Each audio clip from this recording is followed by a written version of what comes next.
Oğlum? Ne? Ter yarağına mı ediyorsun ha? Gelen ne? Kızım? Ne bir yaram olacak oluyor mu?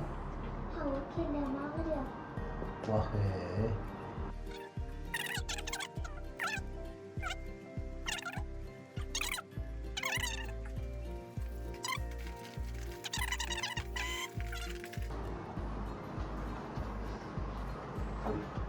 Oğlum? Ne? Bir yaramayan ya. Kızım?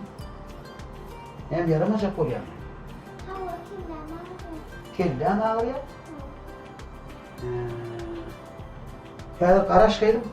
Bir Lukmana can edeyim.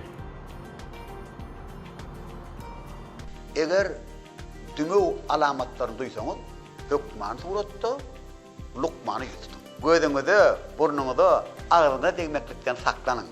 Doğru kutulayansan, öyde olun.